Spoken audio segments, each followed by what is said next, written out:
Un abrazo sincero para todos y gracias por la oportunidad de permitirnos enseñarles y orientarles durante este curso que estamos impartiendo por la Redar. La tarde de hoy vamos a tener dos invitaciones muy especiales, pero antes de, queremos recordar lo que son las reglas y le vamos a dar paso, le doy paso en este momento a la tutora Liliana de Perú. Les recuerdo, mi nombre es Fabiola, tutora por Colombia. Adelante, Liliana. Buenas tardes con todas y todos. Yo soy Liliana Prado, la tutora de Perú. Tenía el encargo de darles un saludo también del Centro Solidaridad de Perú. Y antes de pasar a presentar a nuestro primer expositor, recordarles cuál es la metodología. La idea es que ustedes puedan escuchar atentamente a los expositores y poder hacer las preguntas por el chat, de manera que nosotros podamos agruparlos y ya puedan responderle y así aprovechamos el tiempo de mejor manera. Entonces, yo quiero presentarles al primer expositor que nos acompañó también en el módulo 2, pero creo que siempre es importante recordar de quién se trata para quienes estuvieron y para los que no estuvieron también. Edgardo Balbín es un abogado de la Pontificia Universidad Católica del Perú. Tiene una maestría también en Ciencias Políticas también por la Pontificia Universidad Católica del Perú y actualmente es candidato al doctorado por la Universidad Nacional de Brasilia. Y bueno, tiene diversos estudios internacionales, ¿no? Tiene experiencia como docente universitario, ha formado parte de la administración pública también, ha sido consultor de la OIT y es un investigador que tiene además diversas publicaciones, ¿no? Es importante también mencionarles que Edgardo actualmente viene trabajando con el Centro Solidaridad de Perú una ruta para ver la implementación del convenio 190 en diálogo con las organizaciones sindicales. Esta ruta también contempla la conformación de los comités de seguridad y salud en el trabajo, los comités frente al hostigamiento sexual, y estas rutas se ven desde el lado sindical, pero también desde el tema de la incidencia, ¿no? Sin más, quiero darle pase a Edgardo, que en principio nos compartirá en unos 20 minutos, o si él considera un tipito más, como él considere, justamente lo que son estas rutas para hacer las denuncias, los protocolos, para tratar casos cuando ocurre violencia en el mundo del trabajo. Edgardo, te escuchamos. Muy bien, muchas gracias, Liliana. Muchas gracias a todas las compañeras y compañeros que están, que asisten, ¿no? El día de hoy. Bueno, me encargan, ¿no? Comentar un poco los canales de denuncia, ¿no? Y más que de denuncia, las rutas de restitución y reparación de los derechos que se verían vulnerados ante una situación de violencia y acoso en el mundo del trabajo, ¿no? Entonces, yo voy a enfatizar en el tiempo que tengo, digamos, algunos comentarios, ¿no? Sobre las rutas de denuncia que corren a cargo del Estado o de, digamos, organizaciones internacionales, ¿no? Como para hacer una crítica y una comparación, ¿no? Que seguramente se verá nutrida luego con sus intervenciones y sobre todo con su experiencia, ¿no? De denuncia. Pero antes, ¿no? Voy a recordar que por lo general las leyes que sancionan el acoso o el hostigamiento, ¿no? Recuerdo que en la primera sesión comentábamos, ¿no? Que yo les comentaba que en Perú, y me decían que también pasaba esto en Colombia, el enfoque de la violencia se limita al hostigamiento sexual, ¿no? Y aún no hay una visión de la violencia como un fenómeno que es frecuente, ¿no? Se dé en la forma de violencia sexual, pero que también puede darse en la forma de violencia psicológica, física o patrimonial, ¿no? Conversábamos eso, recuerdo, ¿no? Y entonces yo le señalaba lo que quería comentar antes, ¿no? De pasar a estas rutas o vías a cargo del Estado, de las organizaciones internacionales, es que por lo general las leyes, en el caso de la ley peruana lo hace, contemplan la posibilidad de denunciar una situación de hostigamiento sexual ante el propio empleador, ¿no? E incluso le obliga al empleador a fijar una instancia de denuncia, a implementar un procedimiento de denuncia, ¿no? Y le impone obligaciones de atención de las denuncias, ¿no? Entonces, ahí tenemos nosotros una primera vía a la que no me voy a referir porque me imagino que en el análisis de las respectivas normas, ¿no? Ustedes algo han hablado de esto, ¿no? Por ejemplo, en el caso de Perú, del Comité de Intervención frente al hostigamiento sexual, que se encarga de justamente analizar las denuncias, ¿no?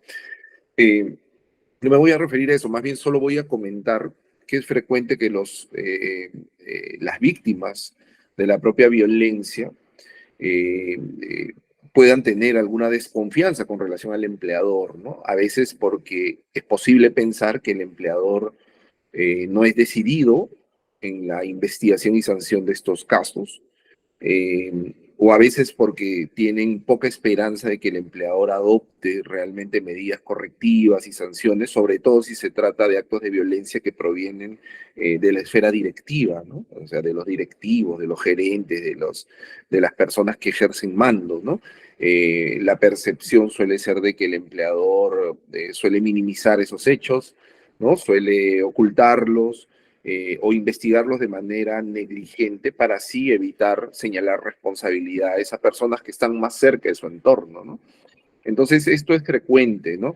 Así como es frecuente también que el empleador pueda no tener todas las herramientas necesarias para realizar investigaciones. Recuerdo que en la primera sesión que conversábamos, las inquietudes venían por el lado, bueno, ¿y cómo se acredita, no? La situación de violencia, ¿no? Y comentábamos de lo difícil que es acreditarlas. Y es posible, ¿no?, que el empleador no tenga recursos, ¿no?, para analizar estas denuncias. Sin embargo, recuerden que el sindicato justamente está para eso, ¿no? O sea, está para exigir que el empleador asuma sus responsabilidades, ¿no?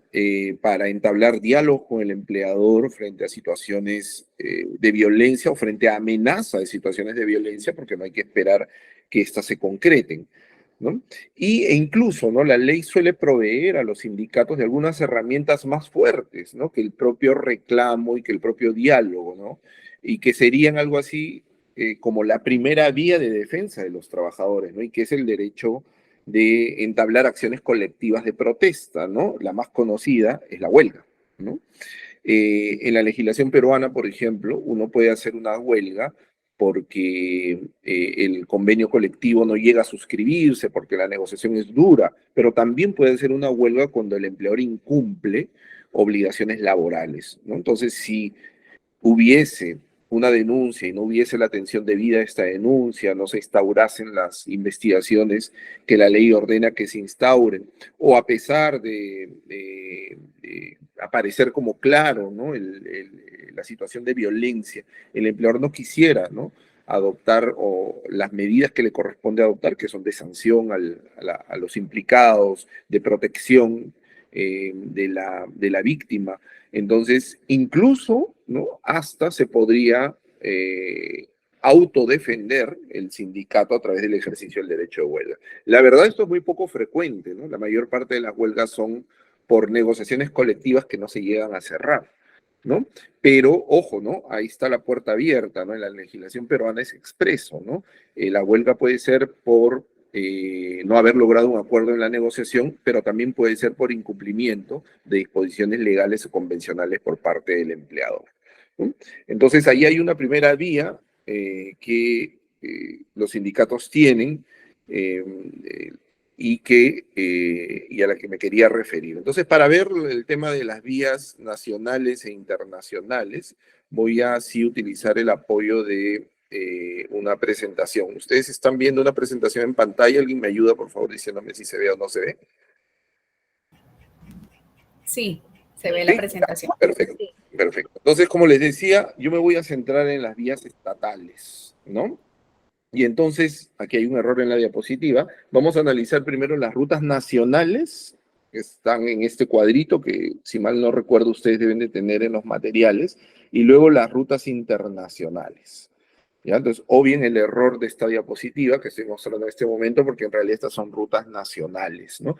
Les decía, ¿no? Vamos a ver muy brevemente las rutas de denuncia y de protección ¿no? Frente a la violencia en el trabajo que corresponden al Estado a través de sus distintas instituciones, a través de sus distintas vías, ¿no? Entonces ustedes tienen aquí este cuadrito en el que se distinguen, ¿no? Por lo menos en la legislación peruana, una vía administrativa de denuncia y dos vías judiciales, ¿no? Una del proceso laboral y otra la vía penal, ¿no? Entonces, en este cuadrito ustedes tienen algunos elementos en la primera columna que distinguen o caracterizan cada una de estas vías, ¿no? Por ejemplo, el órgano que interviene. En el caso de la vía administrativa, tanto en Perú como en Colombia, la inspección del trabajo juega un rol central, ¿no? En el proceso laboral, los juzgados laborales, los jueces laborales, y en el proceso penal, tanto el Ministerio Público, que formula una denuncia, como también los jueces en el ámbito de lo penal, ¿no?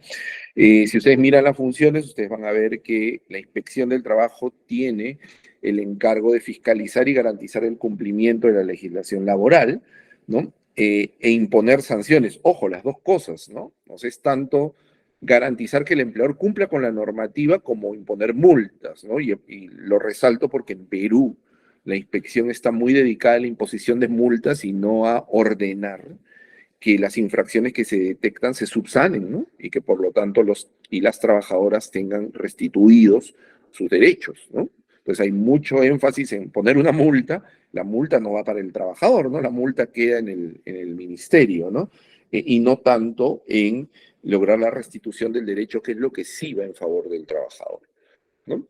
Recuerden también que la inspección puede realizarse por denuncia, pero también puede realizarse por propia iniciativa del propio sistema inspectivo, ¿no? En el Perú, el sistema inspectivo está a cargo de una institución que tiene un nombre así muy curioso, se llama SUNAFIL, porque es Superintendencia Nacional de Fiscalización Laboral, ¿no? Y en el Perú lo que pasa es que la inspección se mueve predominantemente por denuncia, ¿no? Y esto es especialmente importante resaltarlo en casos como la violencia, ¿no? Porque conversábamos también en la primera sesión que las víctimas de la violencia, sobre todo de la violencia de género, son muy poco propensas a denunciar la violencia, ¿no? Y si entonces la inspección solo interviene cuando hay denuncias, entonces es más probable que la inspección no tenga una actuación importante tratándose de la violencia en el trabajo, del hostigamiento sexual, ¿no? Porque no tiene denuncias, ¿no?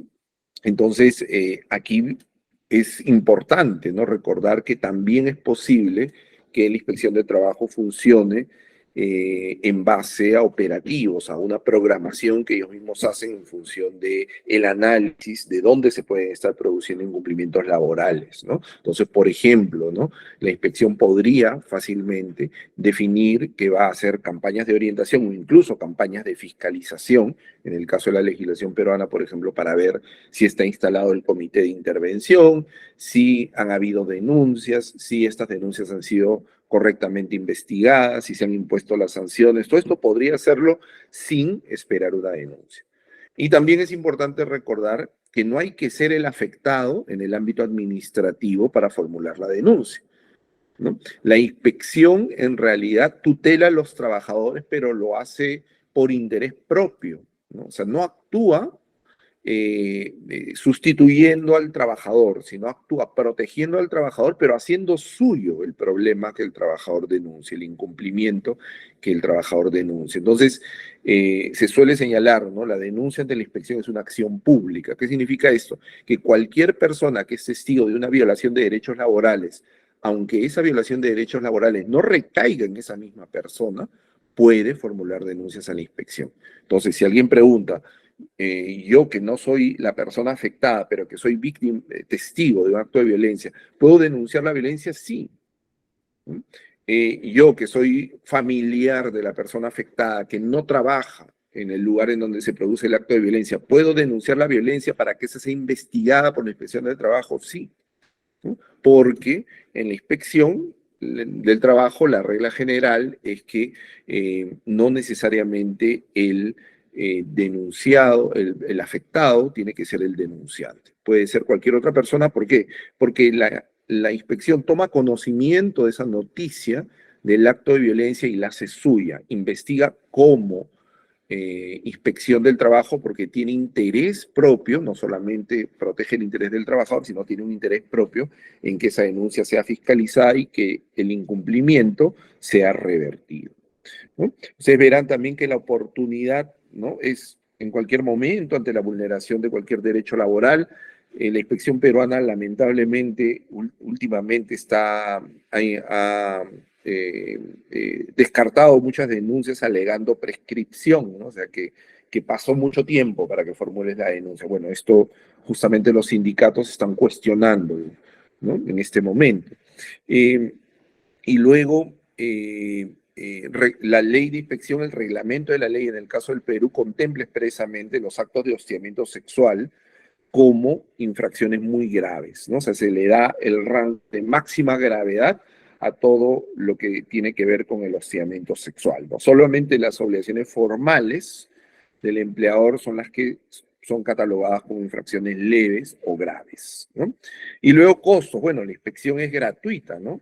Y no necesitamos para ir a la inspección de una auxilio profesional de un abogado, ¿no? Esa es la ventaja de la inspección del trabajo, ¿no?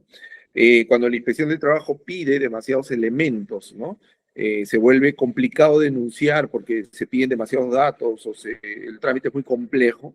Entonces, un trámite que es gratuito acaba siendo inaccesible, no porque sea costoso, ¿no?, sino porque es difícil de transitar o es difícil de cumplir, ¿no? A diferencia de esto, el proceso laboral, siempre el juez se mueve cuando o actúa cuando hay una demanda. Es decir, el afectado o sus representantes, en este caso solo el afectado, son quienes tienen que interponer una demanda ante el juzgado laboral alegando una situación de hostigamiento sexual o una situación, en una perspectiva más amplia, de violencia en el mundo del trabajo, ¿no?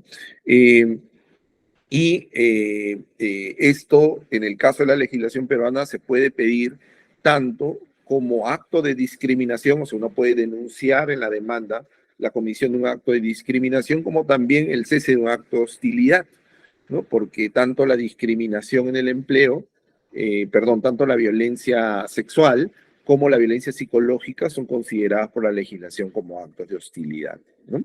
Y por lo general, la legislación exige que para recurrir a la vía judicial, al proceso laboral, hay que ir siempre con la ayuda de un abogado, ¿no? Esto suele generar costos, ¿no? Sin embargo, en vía laboral se establece también el principio de gratuidad de la justicia para los trabajadores, ¿no? A veces las legislaciones imponen algunas condiciones para esa gratuidad, ¿no? Pero esa es la regla general, ¿no? Que a pesar que se exige una procuración y el pago de unas tasas judiciales, en el caso de la legislación peruana, se exige sí una procuración, lo que igual va a generar costos, pero se exime al trabajador del pago de algunos aranceles, ¿no?, que tienen que ser presentados para poder tramitar una denuncia. Y en el campo penal, ¿no?, ustedes saben que es un campo diferente al laboral, o sea, presentar una demanda laboral por hostigamiento no excluye la posibilidad que ese hostigamiento o por violencia en el trabajo, que ese acto de violencia tenga también connotaciones penales, ¿no? Eso dependerá de cómo esté tipificado en el Código Penal los actos de violencia. Por ejemplo, en el Perú hay un delito que sanciona la discriminación y hay un delito que sanciona el acoso, ¿no? Lo que hay que hacer es leer muy bien esa tipificación que establece el Código Penal para saber si esos delitos abarcan toda la variedad de actos de violencia, hostigamiento o acoso, o si solo algunos, ¿no? ¿Por qué le señalo esto? Porque siempre se considera que la sanción penal debe estar reservada para los actos más graves. Entonces es probable, ¿no?, de que en alguna legislación penal se establezca que la violencia sexual o la violencia física son sancionables penalmente, pero que la violencia psicológica o patrimonial no. Eso es posible, ¿no? Es decir, que se reserve la vía penal, la vía de la sanción penal, solo para algunos incumplimientos. Todo que depende de revisar lo que establece el Código Penal, ¿no? Hasta donde recuerdo, en Colombia también la discriminación y los actos de hostigamiento, si mal no recuerdo, hostilidad, están penados. No sé, en eso Me imagino que ustedes lo conocen mucho mejor que yo. Eh, entonces, y esta vía también es gratuita, ¿no? Y está a cargo también no de la propia persona, ¿no? O sea, la propia persona presenta una denuncia al Ministerio Público, a la policía, se hace una investigación, pero es el propio Estado, a través del Ministerio Público, el que formula la denuncia, ¿no? ¿Por qué? Porque al igual que lo que pasa en inspección, el Estado hace suyo el agravio y el Estado en nombre propio pide la sanción de el responsable de ese agravio, del responsable de esa situación de violencia, ¿no?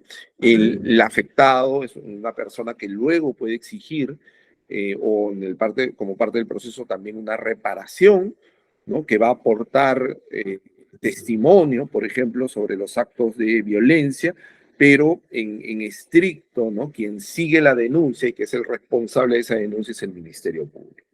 Entonces, hasta aquí las vías nacionales y yo lo que quería aportar, ¿no? Además de desarrollar este cuadrito, me quedan 5 minutos, es más bien el enfoque estratégico de estas vías, ¿no? Porque los trabajadores tienen estas vías y lo que suelen pensar las trabajadoras, ¿no? Cuando son víctimas de actos de violencia, por ejemplo, suelen pensar, bueno, ¿en cuál vía voy a obtener una tutela más rápida? ¿No? ¿En cuál vía la tutela va a ser más completa? ¿No? Eso es lo que se suele pensar, en cuál vía la tutela es más fácil de obtener, por ejemplo, porque no me genera costos o porque los trámites no son tan complejos, ¿no? En el papel, ¿no? En el papel la inspección por lo general acaba siendo la vía, debería ser, ¿no? La vía más rápida, la vía más accesible y la vía menos compleja, ¿no? Pero de lo que dice el papel a la realidad a veces hay mucho trecho, ¿no? Por ejemplo, en el Perú, la inspección del trabajo tiene muy poca incidencia, muy poca actuación en materia de violencia en el trabajo, ¿no? Hacíamos el cálculo la vez pasada y las actuaciones no llegan ni al 1%, ¿no? Del total de las veces en que la inspección sale a investigar alguna cosa, ¿no? La verdad no llega ni al 0,5%, ¿no? ¿Por qué? Porque, como les decíamos, ¿no? Es una inspección que está funcionando en base a denuncias, ¿no? Y la denuncia de los actos de hostigamiento sexual es una cosa que por lo general permanece oculta, ¿no? En segundo lugar, ¿no? Por ejemplo, una vez que se formula la denuncia y que el inspector del trabajo tiene asignado el caso, tiene 30 días para realizar la investigación y determinar si se produjo el acto de violencia o no. Bueno, pero en la realidad estos 30 días suelen extenderse mucho más. En la realidad los empleadores suelen impugnar las decisiones de la inspección del trabajo y evitar la ejecución de las multas o evitar cumplir con la orden de subsanar, ¿no? Aquello que no hizo, ¿no? Entonces, en la realidad no hay que evaluar cuál es la vía oportuna, cuál es la vía menos costosa y complicada, en consecuencia más accesible, y cuál es la vía que también va a reparar de manera más completa la lesión, ¿no? Eso me imagino que ustedes lo podrán conversar en base a su experiencia propia. Y solo unos minutos para las vías internacionales, ¿no? Hay dos vías internacionales, ¿no? La gran diferencia entre estas dos vías es que una, la vía de la OIT, es una vía que no requiere haber agotado las instancias internas. En cambio, la vía del Sistema Interamericano de Protección de los Derechos Humanos es una vía que sí requiere haber agotado todas las instancias internas. ¿Cómo se traduce esto, no? En que si yo soy víctima del acto de violencia, yo puedo denunciar el día de mañana a la Inspección del Trabajo o al juez laboral o al Ministerio Público para ver si es posible una vía penal, y a la vez puedo presentar una reclamación con apoyo de mi sindicato, porque las reclamaciones las hacen los sindicatos, ¿no? A la OIT no va la persona, sino va la organización sindical, y puedo formular una reclamación, ¿no? A diferencia del sistema interamericano, donde si yo formulo una petición, una denuncia, lo primero que me van a decir es, usted ya agotó la vía interna, usted ya tiene un proceso judicial terminado y en última instancia. Solamente si lo tiene, usted puede empezar aquí la vía con miras a llegar a un procedimiento y una solución, una sentencia a cargo de la Corte Interamericana, ¿no? Esa es la principal diferencia. Y otra vez, ¿no? Si hay que decirlo que estas dos vías tienen algo en común, ¿no? La vía de la OIT no es una vía de atención rápida, ¿no? Porque las reclamaciones que se formulan a nivel mundial son muchas y porque además el plazo con el que se reúnen las instancias, la periodicidad con la que se reúnen las instancias encargadas de tramitar esto, pues es una periodicidad, digamos, muy diferente a la del juez nacional que está todos los días en su despacho, ¿no? Por ejemplo, hay comisiones en la OIT que se reúnen una vez cada 3 meses, ¿no? O que se reúnen 3 o 4 veces al año, ¿no? Entonces estos procesos suelen demorar mucho tiempo. Por lo general son utilizados no para ventilar un caso nomás, a veces es necesario y hay que hacerlo, pero por lo general son utilizadas, por ejemplo, para cuestionar la legislación, son utilizadas para cuestionar una práctica generalizada, por ejemplo, de no atención de denuncias o de atención deficiente de denuncias, ¿no? O actos de violencia muy graves que pueden quedar impunes, ¿no? Entonces aquí ya estamos entrando en el plano del uso estratégico, ¿no? Otra vez, con ciertas certezas, preguntarnos, bueno, ¿y cuándo acudo a esta vía? Yo la tengo ahí abierta en el caso de la OIT, incluso sin agotar la vía interna, pero ¿cuándo es conveniente hacerlo, ¿no? Cuando se trata de un caso de hostigamiento, de violencia psicológica, ¿es conveniente hacerlo? Primero vamos a agotar con fuerza la vía interna, ¿no? Eso es una decisión de las propias organizaciones sindicales, de las y los trabajadores que están implicados en las decisiones que toman las organizaciones sindicales, ¿no? Porque a veces presentar una denuncia a una instancia que, siguiendo sus procedimientos regulares, o sea, sin demoras, expide un pronunciamiento en 2 o 3 años, lo único que genera en la persona es frustración, ¿no? Y una sensación de que esa vía no sirve. Y a veces eso puede ser cierto, pero a veces no es cierto, ¿no? A veces es que simplemente las vías están diseñadas para análisis muy detenidos, para análisis muy detallados de las denuncias y, como les digo, la estructura de las organizaciones internacionales es mucho más compleja que la de las vías nacionales, ¿no? Y también tengamos en cuenta una cosa, ¿no? Las vías internacionales le van a ordenar al Estado que haga, ¿no? Las vías internacionales, ellas por sí mismas no dan una reparación. Ellas declaran la violación, pero ordenan que el Estado haga, ¿no? Entonces, la solución final a los problemas de la normativa o los problemas de la práctica con relación a la violencia está en los decisores nacionales, ¿no? Entonces, eso significa no que estas vías no sirven, ¿no? Sino que estas vías deben de ser usadas, estas internacionales deben de ser usadas con un sentido estratégico, ¿no? Y fundamentalmente con el objeto de modificar algunas prácticas extendidas de violaciones de derechos laborales. Eso era lo que yo quería comentar y les agradezco muchísimo su atención. Muchas gracias, Edgardo. Está muy claro para las compañeras y compañeros que están escuchando, Edgardo, que no podían ver bien la diapositiva. Estos están en los materiales del módulo y son de verdad muy ilustrativos, muy didácticos. Las preguntas, todavía han estado un poco tímidos con las preguntas, pero hay concretamente 2 preguntas. Una que está más relacionada al tema de la discriminación por edad, por nacionalidad, por discapacidad. Pregunta una participante, estas causas, estas discriminaciones, ¿cómo uno puede probar que han ocurrido, ¿no? Que se han dado, y puede hacer una denuncia, ¿no? Y la otra pregunta es, después de que se ha ratificado el convenio, ¿cómo se puede hacer? La otra ya está más referida a esto que tiene que ver con lo que vienen trabajando con el Centro de Solidaridad, que es la ruta para la implementación del convenio 190 y la recomendación 206, ¿no? O sea, cómo realmente se puede implementar y esto que se dice que es vinculante se puede dar en la práctica.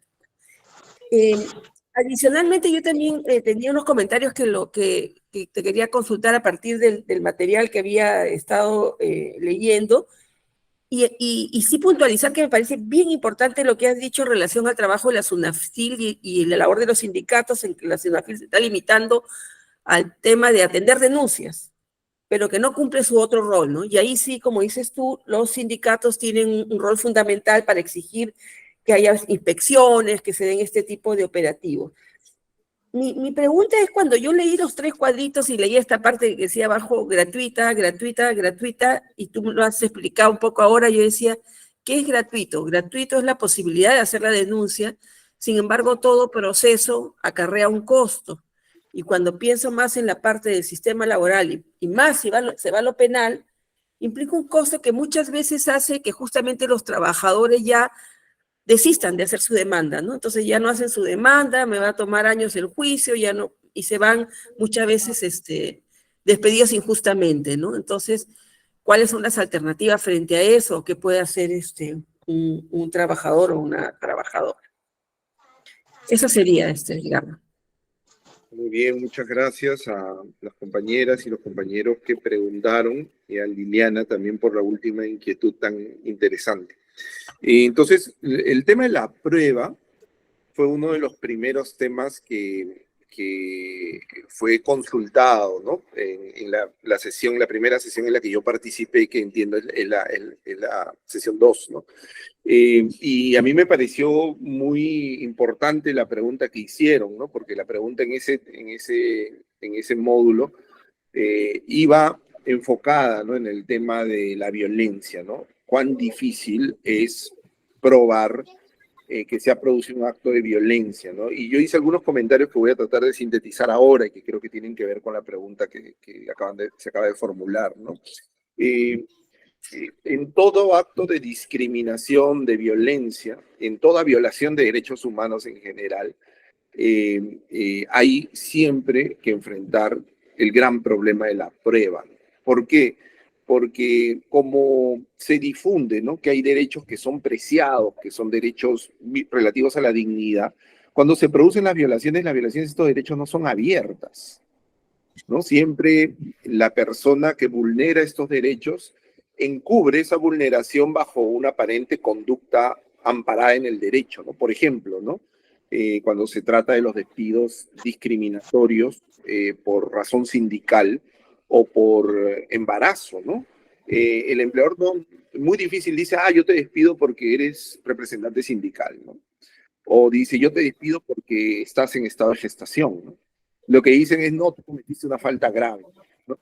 Y entonces eso es justamente lo que les digo, ¿no? El tema se conduce a ver si cometió o no falta grave, ¿no? La persona que es acusada de eso, y se diluye un poco el tema, bueno, pero hubo un acto de discriminación que se motivaba en el hecho de ser dirigente sindical en el primer ejemplo o de estar en estado de gestación en el segundo, ¿no?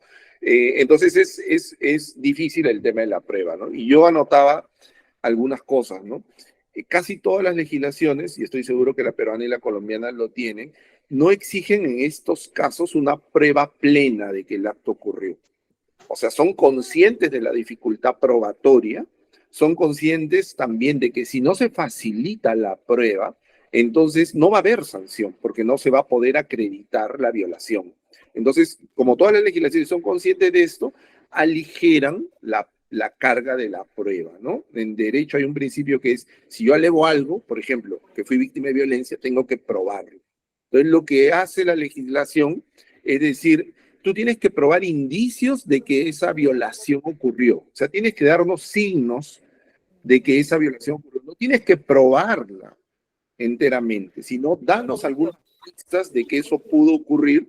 Y entonces lo que hacen los jueces es le trasladan la carga de probar que eso no ocurrió, que la violencia no ocurrió al empleador, ¿no? Eso se llama facilitación probatoria, ¿no? Y esa regla está en el caso de la legislación peruana en el Código Procesal, en el Código Procesal del Trabajo, ¿no? O sea, en el Código Procesal Laboral, en los procesos laborales, se establece que en los casos de discriminación, la víctima de discriminación tiene que aportar indicios y que con esos indicios el juez tiene que pedirle las pruebas al empleador, ¿no? E incluso hay una herramienta mucho más fuerte, que es la presunción, que en el caso de la legislación peruana, no sé si en el caso de la legislación colombiana es igual, pero en nuestro caso se presume que el despido, por ejemplo, de la mujer gestante se dio por su estado de gestación. Entonces, lo único que tiene que probar la persona que denuncia es que está en estado de gestación y que fue despedida, ¿no? Y es el empleador quien tiene que probar, por ejemplo, que el despido ocurrió por comisión de una falta grave, ¿no? Entonces, ahí tenemos un primer ámbito, ¿no? Digamos, de elementos que podrían aligerar este tema de la prueba. Y el segundo elemento, yo me refería a lo difícil que es para la víctima o para quienes auxilian a la víctima, en este caso, por ejemplo, la organización sindical, juntar incluso a veces esos indicios o juntar la prueba, ¿no? Por el hecho de que estos actos suelen ser ocultos, ¿no? Suelen estar encubiertos bajo, por ejemplo, la imputación de una falta grave, ¿no? Entonces, ahí yo le señalaba lo siguiente, ¿no? Hay al menos dos cosas a tomar en cuenta, ¿no? Que siempre hay algún medio a través del cual la violencia se ejerce, ¿no? Por ejemplo, si es violencia psicológica o violencia sexual, ¿no? El medio puede ser, ¿no?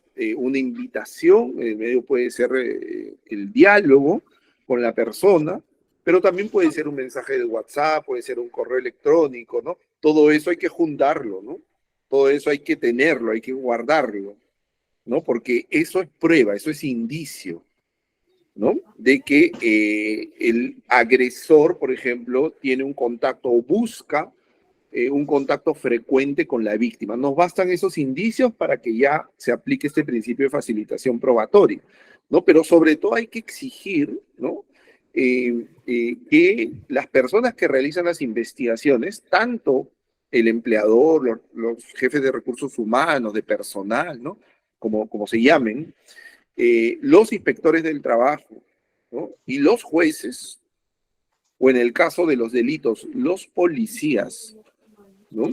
Estén premunidos de una perspectiva de género al momento de analizar la prueba, ¿no? Porque lo que suele ocurrir es que el inspector dice, no, eso es normal, ¿no? O el fiscal que va a investigar el tema dice, no, eso pasa en todo lado, así siempre ha sido, ¿no?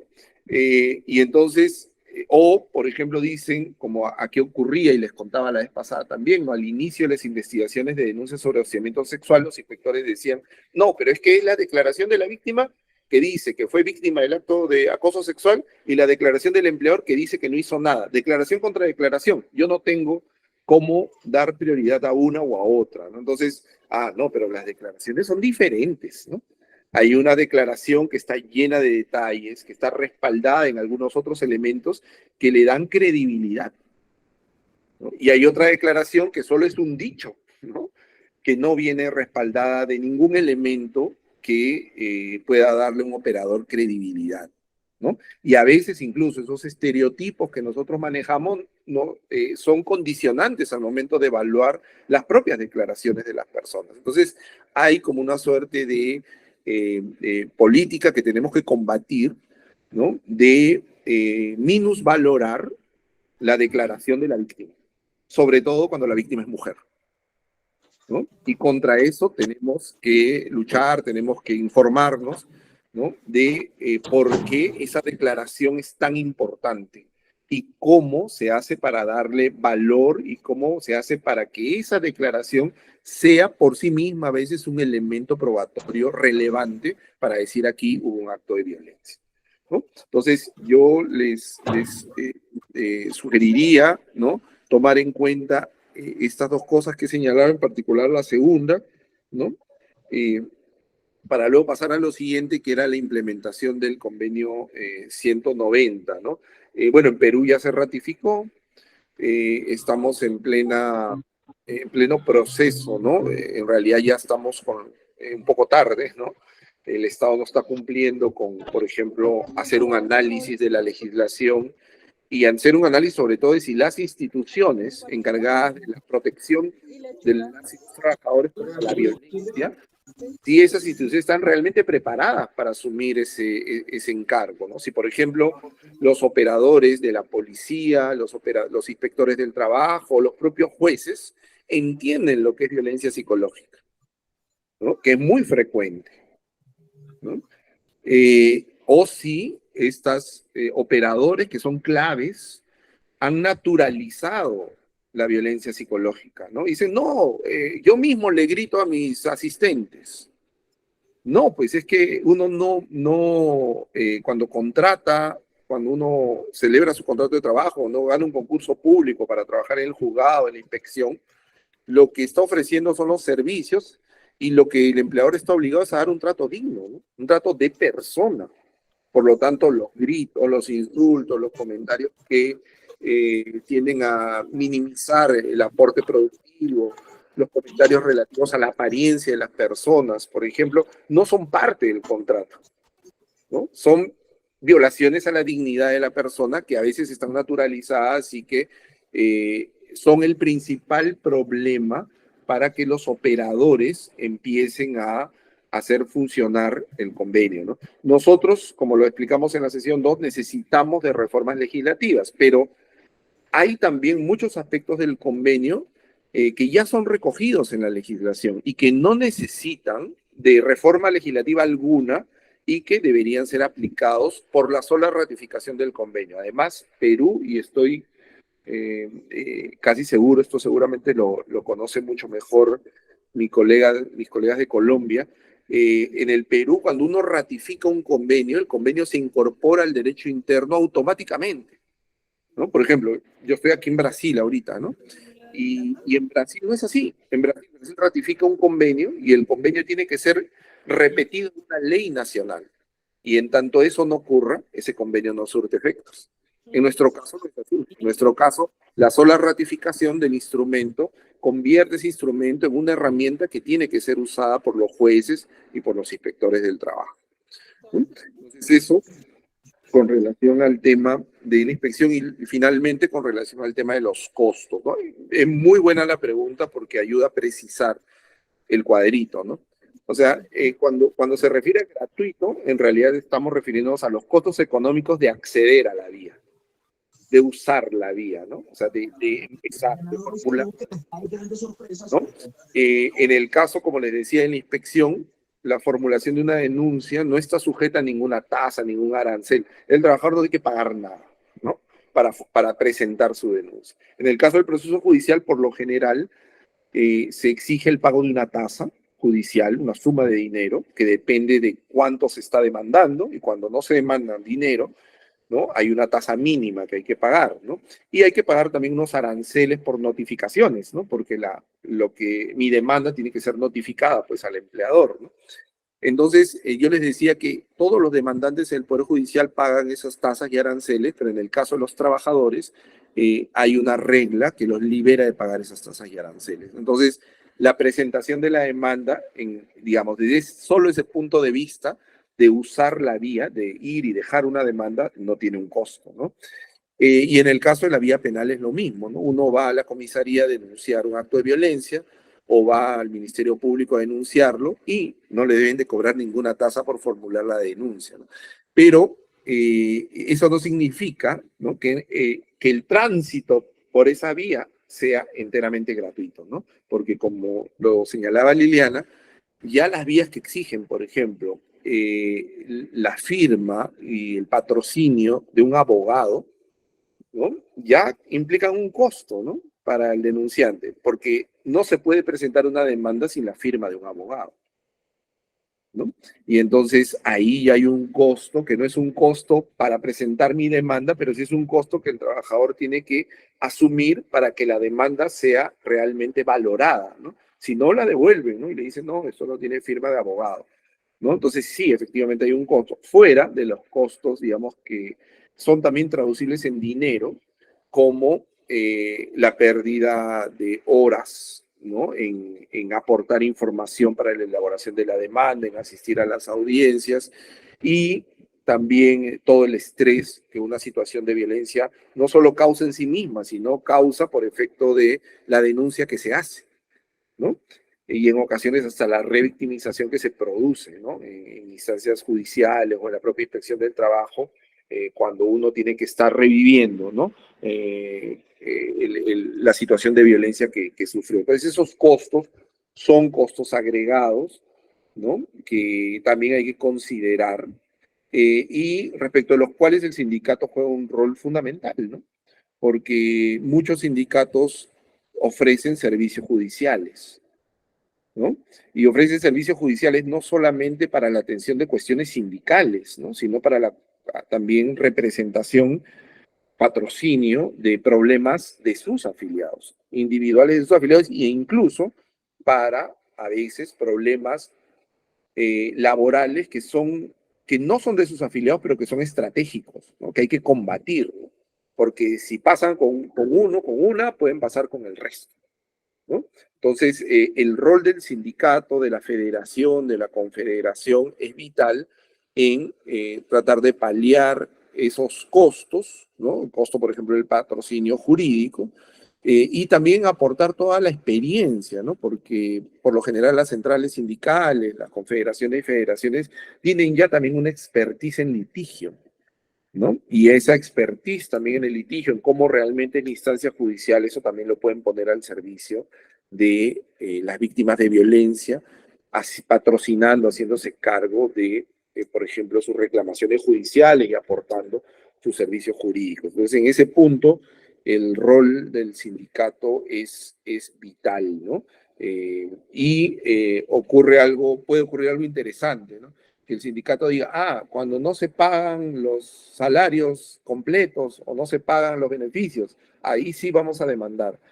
Pero cuando una compañera es víctima de hostigamiento sexual, no, que ella demande por su cuenta, ¿no? Eso no podría pasar, ¿no? No podría pasar porque todos son problemas laborales y sindicales, ¿no? O sea, la violencia en el trabajo no es solo problema de la víctima de violencia, es problema del sindicato, ¿no? Y entonces ahí es muy importante con claridad, ¿no? Señalar que el sindicato también asume el apoyo, patrocinio, defensa, colaboración, orientación de la persona víctima de violencia. Muchas gracias, Edgardo. Muchas gracias por tu exposición, tienen el material en el módulo. Y bueno, seguimos con las charlas. Muy bien, muchas gracias. Me despido de Gracias. ustedes. Un gusto verlas y verlos. A ti, Edgardo, muchas gracias. Vale, perfecto. Bueno, continuamos entonces dando la bienvenida. Nos complace presentar a Ana María Parra, tutora de la Redal, es comunicadora social y periodista, magíster y especialista en gerencia social de la Uniminuto, experta en género y diversidad sexual. Ha participado en política social de las mujeres, política pública, enfoque poblacional y diferencial, habitabilidad en calle y población migrante. Además, Ana es lideresa sindical desde hace 14 años, feminista y defensora de derechos humanos. Ana ha participado como ponente en diferentes espacios relacionados con temas de paz y cuenta con una trayectoria laboral en el sector social y público dirigiendo proyectos de transformación y movilización social, comunitaria, cultural con poblaciones y sectores sociales vulnerables en territorios rurales y urbanos. La experiencia de Ana es bastante amplia y actualmente hace parte del componente de género del Centro de Solidaridad Sindical. Adelante, Ana. Mi Fabiola preciosa, gracias por tu acogida y recibimiento. Gracias a todos, todas y todos. Buenas noches. Yo voy a proceder por aquí a presentarles. Le parece que no me deja compartir la presentación. Estoy tratando de compartirles, pero no. Así es que voy a hacer una cosa, mi bella Fabiola, te la voy a pasar por acá. Con gusto. Para que me hagas el favor. Y bueno, mientras tanto, yo les voy hablando de lo que vamos a ver el día de hoy. Vamos a ver vamos a hablar sobre las rutas de atención a violencias en el lugar de trabajo que tenemos aquí en Colombia.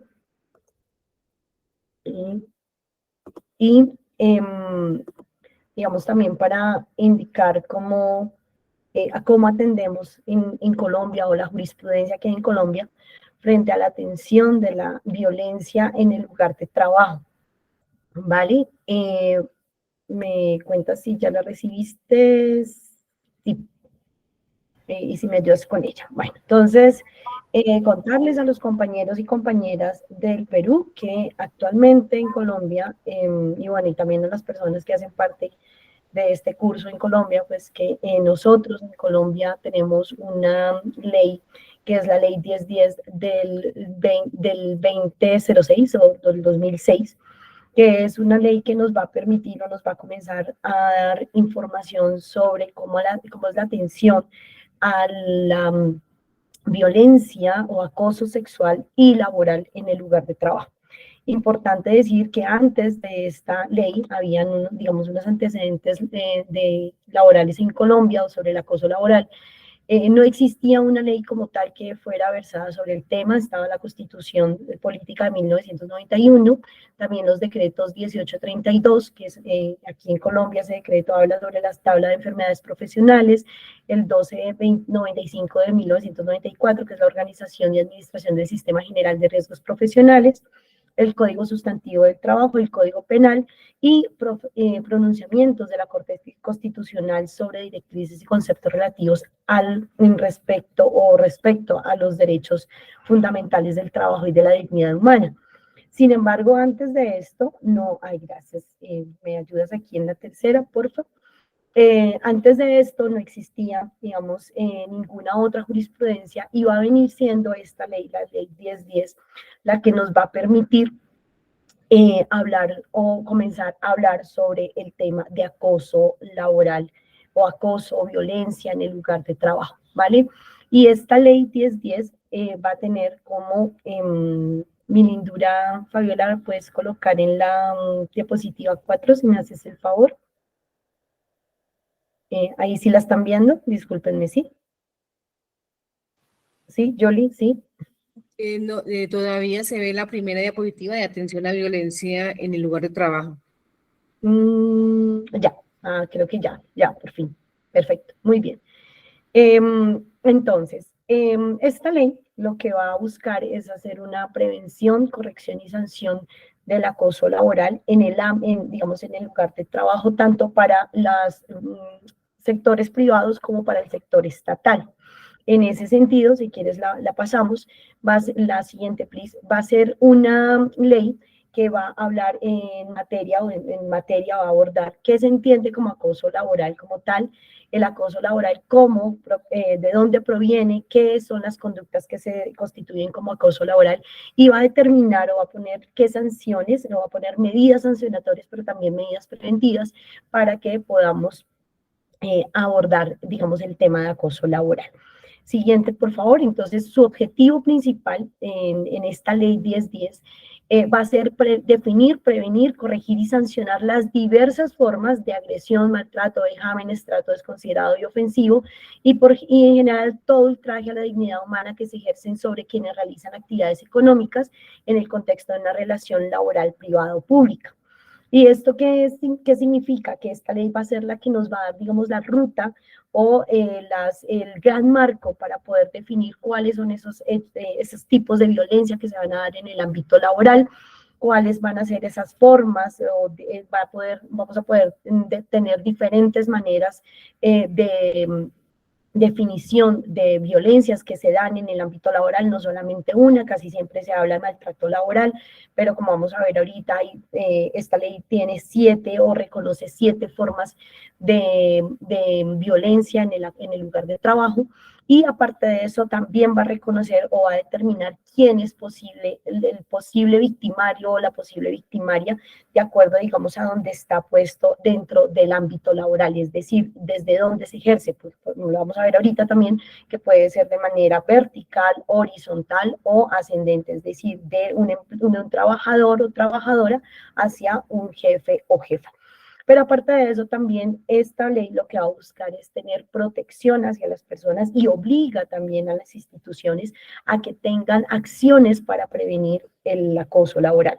Claro, la ley, voy a decirlo de manera tranquila, la ley, digamos, tiene un gran marco general, pone muchas acciones que del papel a la práctica derivan mucho y quedan muchos vacíos que muchas veces son tenidos en cuenta por los empleadores para evitar hacer los procesos que la ley digamos, enuncia en este caso. La siguiente, porfa, entonces, dentro de esta ley, nosotros vamos a encontrar que tiene 7 modalidades de violencia, que es maltrato laboral, acoso laboral y sexual, persecución laboral, entorpecimiento laboral, inequidad laboral y desprotección laboral. Cada una está definida dentro de la ley, cada una se habla de, digamos, tiene las características específicas para poder determinar qué tipo de violencia es ejercida dentro del ámbito laboral, pero casi siempre, por eso siempre se habla de maltrato laboral, casi siempre todas están relacionadas con esa primera, digamos, figura de maltrato laboral. Y el maltrato laboral en el ámbito, digamos, de la ley como tal, nos habla o nos dice que el maltrato laboral no es otra cosa que el trato diferenciado, perdónenme, no, el acto de violencia contra la integridad física, moral, la libertad física o sexual y los bienes de quien se desempeñe como persona empleadora o trabajadora, pero aparte de eso puede ser de manera verbal, injuriosa, ultrajante, que busque lesionarla de manera integral o la integralidad de la moralidad y la intimidad de los derechos de las personas, así como su buen nombre. Y esta modalidad o esta primera modalidad de violencia laboral tiene una carga emocional que va siempre a buscar menoscabar la autoestima y la dignidad de quien participe en esa relación de trabajo. Por eso, todas las, digamos, cuando hablamos de los diferentes violencias o los diferentes tipos de violencia que están aquí puestas en la ley 1010, siempre decimos, por ejemplo, que es entorpecimiento laboral, pero al mismo tiempo maltrato laboral, porque el maltrato laboral va a tener como unas generalidades que van a poderse unir con las otras 6 formas de violencia y que además tiene algo interesante que las otras no hablan y esta sí, y es el fin que tiene el maltrato laboral.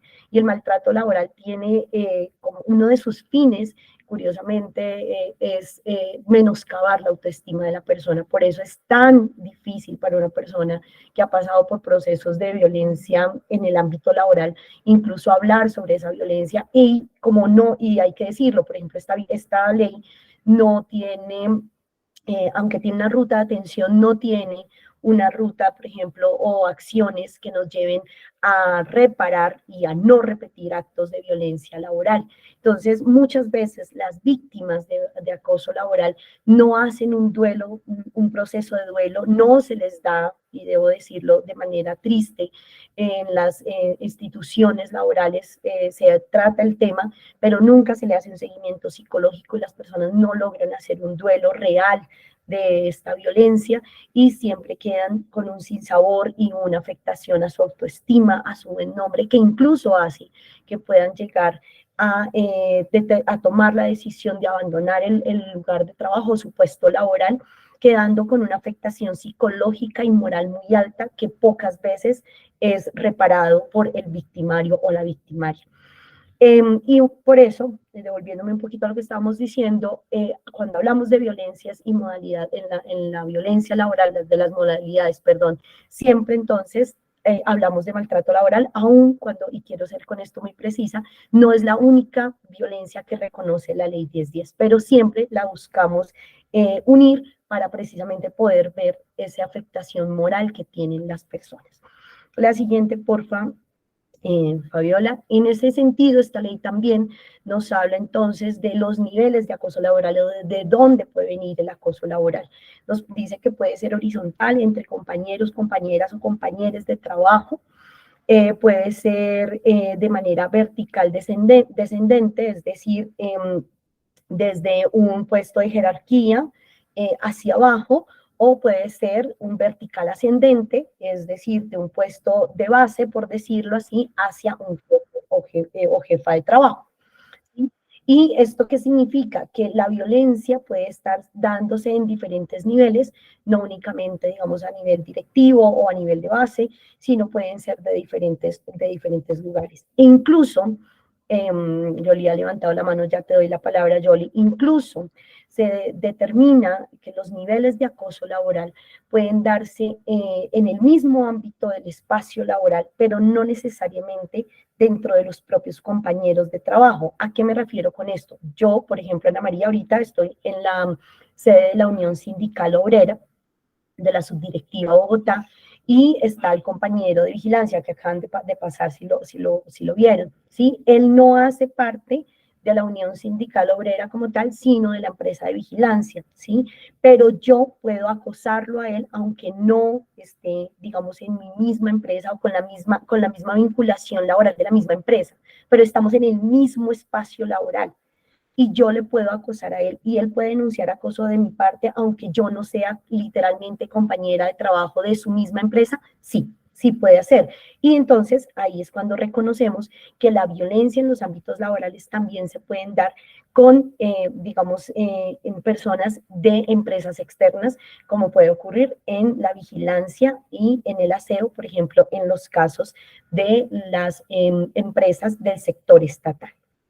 Entonces, y esto también en el sector privado, ¿no? Porque allí tenemos outsourcing o tercerización, entonces ahí también ese tipo de violencia se puede reconocer. Desafortunadamente, debo decirlo, si bien se reconoce ese tipo de violencia hoy en día y se habla de ese tipo de violencia, la ley 1010 tiene ese vacío jurídico y muchas veces cuando se presentan este tipo de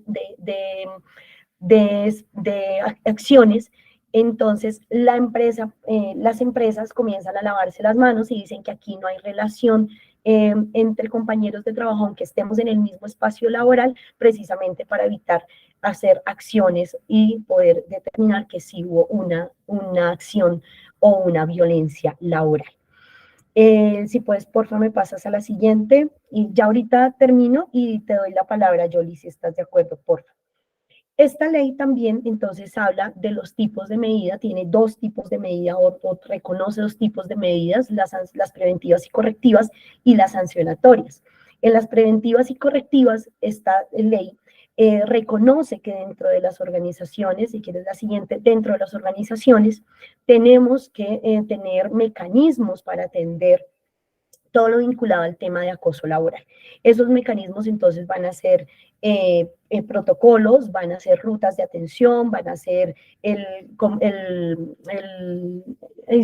perdónenme, el comité de convivencia laboral, que va a ser, digamos, una instancia reconocida por los trabajadores, trabajadoras, donde siempre hay una persona que va a ser la secretaría técnica, que es, digamos, desde la parte empleadora, pero que va a estar conformada por personas de trabajadores y trabajadoras que van a ser, obviamente, escogidos de manera democrática por sus compañeros y compañeras, precisamente para garantizar la neutralidad en los espacios que se den. Esa, digamos, es la medida preventiva, y además obliga a las entidades que dentro de sus planes de capacitación y bienestar deben tener esas capacitaciones y acciones que hablen sobre el acoso laboral, precisamente para prevenirlo, para detectarlo a tiempo, para que no se genere y poder prevenirlo, digamos, en ese sentido.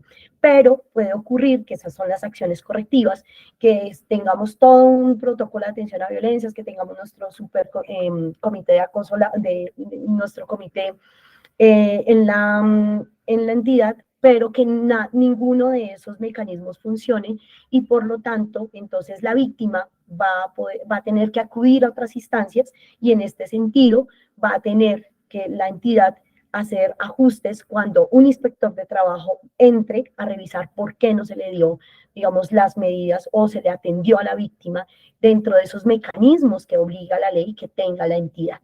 Y de manera sancionatoria, si quieres la siguiente, va a reconocer entonces que puede existir que las acciones que se generen por parte del empleador para atender esa violencia no sean las necesarias o sea de manera negligente, y en este caso va a haber unas medidas sancionatorias, pecuniarias, de multas, que ya las vamos a ver. Para el sector privado, para el sector público, perdón, va a ser para la Procuraduría, y para el sector privado va a ser el juez laboral. En este sentido, estas medidas sancionatorias, la siguiente porfa, las medidas sancionatorias van a ser que pueden ser de multas de 2 a 10 salarios mínimos legales vigentes, mensuales legales vigentes, tanto a cargo del empleador, es decir, de la entidad, como del acosador. Y estas medidas sancionatorias se van a dar cuando definitivamente la víctima no sea ni reconocida, ni se haga el proceso como debe ser, ni o se haga el proceso y haya negligencia, o incluso dentro de esas medidas que se pueden tomar, digamos, dentro de ese diálogo, que ya vamos a verlo, no se lleven a cabo o se permita por parte de la entidad que se repita la violencia, allí entonces también se pueden poner multas, y como lo vamos a ver ahorita en una jurisprudencia que hubo. Y obviamente, si la persona víctima por tema del acoso laboral requiere un tratamiento para una enfermedad profesional debido a esa situación de acoso, se le obliga al empleador a pagar el 50% de ese tratamiento. Y eso es importante tenerlo en cuenta, porque muchas veces simplemente se deja como la primera, digamos, como primera instancia el diálogo, la conciliación, que nosotros llamamos conciliación entre comillas, dentro de ese comité de convivencia laboral, en donde se dice que no se va a volver a presentar la situación, pero vuelve y se presenta, y si se presenta entonces esta enfermedad profesional, estamos obligados como empleadores y también como organizaciones sindicales a darle asesoría a las víctimas para que puedan hacer su proceso de reconocimiento de enfermedad profesional frente a las ARLs, para que entonces el empleador le pague el 50% de tratamiento a las personas, y también puedan llegar entonces a esa otra parte que es la multa como tal, pecuniaria, para que no, digamos, como una forma de evitar que se repita esa violencia. Eso, digamos, en términos de violencia laboral. Pero dentro también de la violencia tenemos entonces el reconocimiento del acoso o violencia sexual en el ámbito laboral. Si bien la 1010 habla del acoso sexual, no lo habla de manera tan general, porque la 1257, recuerden la ley 1257, que es la ley para prevención de atención de todas las violencias basadas en género, nos va a hablar entonces de la violencia sexual. Si quieres, la pasas a la 14 para que podamos avanzar. La siguiente, mi corazón, eso. Va a hablar o en su momento va a hacer un cambio en toda su estructura, y va a hablar que el acoso sexual va a convertirse en un delito penal. Por lo tanto, si bien ustedes se dieron cuenta ahorita, la ley 1010 tiene unas sanciones que son más de prevención, unas acciones más de prevención o sancionatorias, pues cuando hablamos de acoso sexual ya no podemos hablar de sancionatorias, sino de penales, y en ese caso, como lo dice bien la ley, entonces se me fue el concepto, perdónenme un minuto. Va a ser, como es penal, va a tenerse que dar a través de una sentencia, y la persona que sea detectada, digamos, como victimario o victimaria de un delito de acoso sexual, pues obviamente va a entrar a pagar con cárcel este delito como tal, y pues obviamente va a tener un tratamiento diferente, a más allá de pagar con dinero, sino también con la privación de la libertad. Es decir, que esta persona va a entrar en un proceso en donde su vida judicial pues va a ser marcada bajo una demanda, y bajo la figura de que va a ser condenada, o sea, un proceso condenatorio por el tema de acoso sexual. Entonces, en ese sentido, y antes de pasar a esto, se me iba a olvidar la siguiente diapositiva. En este sentido, el tema de acoso sexual en el ámbito laboral es tan común que incluso la Sala de Casación de la Corte Suprema de Justicia habla que el acoso sexual y el acoso laboral, pero sobre todo el sexual, cuando es conocido por varias personas en el ámbito laboral y no se denuncia, como lo decía ahorita nuestro compañero, que también es la obligación de las personas cuando no solamente son víctimas, sino conocen el caso de alguna persona, deben denunciarlo. Porque como bien lo dice la Corte, cuando tú sabes de un tema de acoso laboral o de acoso sexual, sobre todo el tema de acoso sexual por ser un delito penal y no lo denuncias, entras incluso o se determina que también tienes responsabilidad penal y fiscal por haber mantenido callado, digamos, el tema. Por eso es que es tan delicado que en las empresas, cuando hay una situación de acoso sexual, no se le tenga la ruta necesaria o no se conozca la ruta y se le dé un mal manejo, porque incluso a nivel laboral, las empresas cuando caen o tienen falencias en su atención en las rutas de acoso, de violencia en el ámbito sexual, pueden también tener denuncias penales o sanciones no solamente fiscales o pecuniarias, sino incluso se puede llegar a determinar acciones penales en contra del representante legal o la representante legal de esa entidad. Por eso es que es tan importante y de tanto, digamos, de tanta necesidad que las empresas se conozcan todas las rutas de atención para las posibles violencias que se puedan tener en casos de violencias basadas en género. Y no solamente, digamos, en violencias basadas en género, sino en el caso de violencia sexual y laboral. Si quieres pasamos a la siguiente, por favor. Esa es la de la sala de casación laboral. Si quieres la siguiente. Entonces, ¿qué más nos dice la ley 1010? Ya nos dice, digamos, qué es el acoso, las formas de modalidad o de violencias, acoso laboral y sexual que existen en el ámbito laboral, nos dice las medidas que son sancionatorias, preventivas y correctivas, nos habla sobre el acoso laboral enganchado con la ley 1257, pero además nos dice cómo presentar o denunciar ese acoso laboral. Primero nos dicen que debemos identificar los hechos que motivan la queja, recolectar los materiales probatorios. Desafortunadamente la ley 1010 y en el ámbito, digamos, jurídico, se da por hecho que para que tú presentes una prueba una denuncia, deben haber unos materiales probatorios. Identificar qué tipo de acoso laboral se está presentando de acuerdo a la tipificación que ya nos dice de sus 7 formas de acoso laboral. Se debe elaborar la queja por acoso laboral y se debe radicar en la entidad donde trabajes. A veces las personas dicen, no sé dónde radicarla, no sé si primero la debo enviar por un correo electrónico al Comité de Convivencia Laboral y si eso es una forma de erradicación. Sí se considera una forma de erradicación si llega al Comité de Convivencia Laboral, si llega a las directivas de la empresa o si llega a la Oficina de Talento Humano. Cualquiera de las 3 instancias se determina que es una forma de erradicación y que ya se ha presentado la queja. Y se debe entonces solicitar también asesoría jurídica. En el caso de que se requiera por parte de la víctima, puede ser a la empresa, se puede solicitar a la propia empresa asesoría jurídica, o en el caso de los sindicatos también nosotros damos asesoría jurídica, pero no solamente la asesoría jurídica, sino el acompañamiento. Aquí, ¿qué más se determina? Y es que no solamente se hace una queja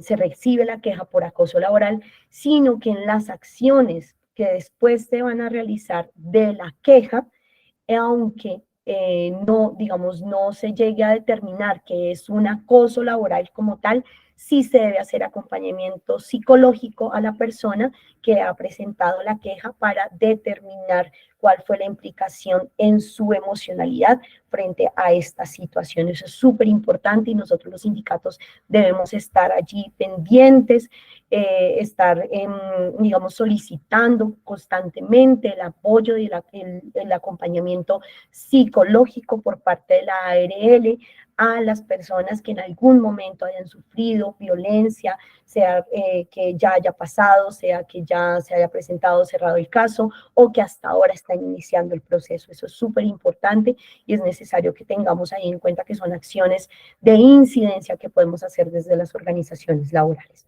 La siguiente, por favor, mi corazón. Gracias. Y bueno, ¿y dónde denunciar? Entonces, como les decía, deben hacerlo frente al Comité de Convivencia Laboral, y en el caso de que no sea resuelto, puede hacerse a través del Ministerio de Trabajo o, como lo vamos a ver ahorita, también se puede hacer a través de la inspección, a través de un inspector de trabajo o a través de una inspección de policía también se puede hacer. En el caso de un empleado público, debe hacerlo ante la Procuraduría, incluso pueden hacerlo ante la Defensoría, Procuraduría y Personería. También se pueden denunciar los acosos, las situaciones de acoso laboral, cuando ninguna otra instancia digamos, lo tramita o no le paran bolas a uno, como decimos aquí en Colombia. Se puede llevar a Personería, porque la Personería, dentro de sus funciones, y lo mismo Defensoría, busca la garantía de los derechos humanos de las personas, y recordemos que el derecho al trabajo en condiciones dignas y el derecho a una vida libre de violencias de las mujeres es un derecho fundamental humano. Entonces, en la siguiente vamos a ver la ruta de atención como tal. Ustedes aquí se van a dar cuenta que lo primero que debe hacer una empresa es recibir la queja de la víctima de acoso laboral, debe remitirlo al Comité de Convivencia Laboral que inicia el proceso, escucha a las partes individualmente primero. En el caso de que se permita un diálogo, entonces se hace un plan de mejora, se debe hacer un seguimiento a sus comportamientos, y a esos acuerdos o a esas acciones que hayamos decidido hacer en ese plan de mejora, y si se logró ese mejoramiento de la calidad de vida, si no se vuelve a presentar ninguna situación de posible acoso laboral, porque así se determina siempre, primero se determina o se trata todo el caso siempre como un posible acoso laboral, hasta que no se determine que es un acoso, no se puede, no se le puede dar esa naturaleza, sino siempre se le dice presunto. Entonces, después de que se hace el diálogo y se hace el plan de mejora y entendemos que si fue un acoso laboral, se hacen esos acuerdos para la no repetición, y si se lograron esos acuerdos, si no volvió a existir ningún tipo de situación que fuera violenta hacia la víctima o retaliación, entonces se le da archivo al proceso. En el caso de que en el seguimiento nos demos cuenta que hay un incumplimiento, se debe iniciar el trámite disciplinario. Eso sí, hay diálogo. Pero si las partes se escuchan individualmente y la víctima dice, yo no quiero hablar con el victimario, no quiero hacer ese plan de mejora, donde no hay una solución acordada, entonces se debe iniciar el trámite disciplinario de una. En el caso de que de que el acoso laboral no se reciba directamente en la empresa, sino que la víctima vaya a un inspector de trabajo, un inspector de policía o a un personero municipal, ¿ellos qué hacen? Deben tomar la medida de informarle al empleador, que le informe al Comité de Convivencia Laboral para que inicie nuevamente el proceso, o le indique si ya inició el proceso por allí, y si no se ha dado no se ha dado ninguna solución, que explique por qué no se ha dado la solución o por qué no se han tomado las medidas que la ley 1010 nos indica.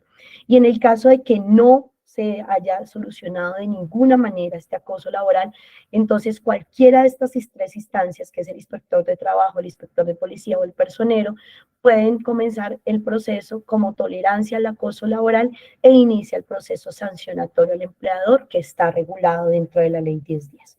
Eso, digamos, en el caso de acoso laboral. Para la siguiente, mi corazón, para el caso de violencia sexual, ya es totalmente diferente la ruta de atención. En el caso de que se presente una situación de acoso sexual en el ámbito del lugar de trabajo, la víctima debe presentar el caso a Talento Humano, quien automáticamente no le cuenta a nadie, absolutamente a nadie, sino automáticamente debe remitir a la fiscalía la situación. Pero aparte de remitir a la fiscalía la situación, debe hacerlo de manera automática, activar la ruta de atención dentro de su ámbito laboral, para que a la víctima que es de violencia sexual se le dé atención psicológica. Es automático, no puede ser 3 días después, 4 días después, 3 meses después, no, sino debe ser automático. Manda el caso a fiscalía y automáticamente inicia o solicita el acompañamiento psicológico de urgencia para la víctima de violencia. ¿Qué no puede suceder? Que es que voy a llamar a todo el comité de convivencia laboral para que todo el mundo sepa, es que esto es imposible, es que manejémoslo por debajo de cuerda, te trasladamos, eso no puede ser porque esas acciones son acciones de revictimización. En ese caso, ¿qué hace? Puede enviar el caso de la propia entidad, envía o remite el caso o va y lleva el caso a fiscalía o acompaña a la víctima a la fiscalía, en este caso a las unidades de reacción inmediata, que es la URI, a interponer la denuncia. Allí se presenta una narración oral, puede ser oral o puede ser escrita de los hechos y se deben brindar todos los datos de la persona a la que se va a denunciar. Ojo con esto, las empresas no pueden decir que en el caso de una denuncia por violencia sexual no pueden decir que la privacidad de datos, que no entregan ni el teléfono, ni la dirección, ni nada de la persona porque es un delito penal. Y en ese caso, si se quedan o evitan o omiten información, también entonces allí hay una responsabilidad individual y colectiva por parte de la entidad al ocultar, al hacer ocultamiento de información para que pueda hacerse la denuncia y eso se convertiría en un obstáculo para el acceso a la justicia por parte de las mujeres en el caso de que la víctima sea femenina o una persona con diversidad sexual. Y esto pues obviamente tiene otras implicaciones mucho más graves. Sí, definitivamente no sabemos cómo actuar en ese momento, podemos llamar a la línea 155 de la Policía Nacional. En el caso de Bogotá está la línea Púrpura, que también va a hacer acompañamiento psicológico, puede decir cómo hacer el proceso, buscan cuál es la fiscalía más cercana, dan, digamos, como toda la atención. Eso es, digamos, una de las maneras de atención, pero ya vamos a ver que existe otra también que es igual de válida, ojo con esto. Entonces, la siguiente, por favor. Entonces, esa ruta de atención que nos habla, si quieres la puedes poner un pin más grandecita. Eso, muy bien. Entonces, ¿qué nos dicen? La empresa debe recibir la denuncia. Ojo, aquí no se puede decir que si yo estoy jefe de talento humano y me llega una queja por abuso sexual, yo no puedo decir, ay, no, yo no me meto en eso, a mí me pone esto mal, no, yo no la recibo, ven otro día que yo estoy reemplazando a otra persona, o por ejemplo, si estoy reemplazando el día de hoy, justo el día de hoy, estoy reemplazando al jefe de talento humano y llega una queja, yo no voy a decir, ay, no, es que hoy yo estoy de reemplazo, tráela mañana y se la entregas directamente al jefe que es. No, el día que tú la recibes, ese día debes y tienes la obligación de recibirla y de una vez hacer lo que se llama análisis de las situaciones, cómo activo la ruta y de una, lo que yo les decía, el acompañamiento psicológico.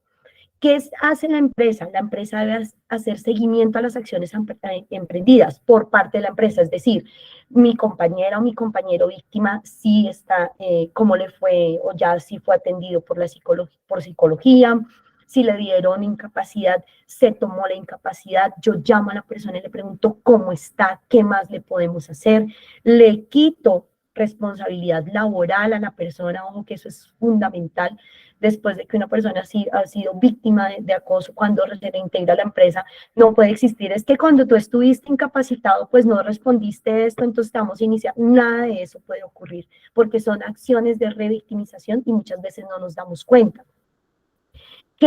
Y esas acciones siempre son de prevención, de atención a esa vulneración en la que queda la persona. Y bueno, y esto es importante, obviamente hay que garantizar los derechos del victimario o de la victimaria, entonces tampoco se le puede decir a la persona, es que te denunciamos, no puedes volver a entrar en la empresa porque tú eres un violador o una violadora, no se puede hasta que un operador de justicia no determine realmente si hubo o no hubo la agresión y haya un proceso condenatorio. Por eso siempre hablamos de presuntos, y eso es importante porque a veces dentro de los sindicatos, aunque están todas las pruebas, como no somos operadores de justicia, nosotros no podemos hablar de que ocurrió el hecho como tal, sino siempre tenemos que hablar de presunto hasta que no haya un proceso sancionatorio en el caso de acoso laboral y condenatorio en el caso de violencia sexual. Ojo con eso, ¿vale? Y la empresa debe siempre hacer como un seguimiento y dentro de esas acciones, que ahí nosotros fallamos a veces como sindicatos, debemos obligar a nuestros empleadores que si existe una acción,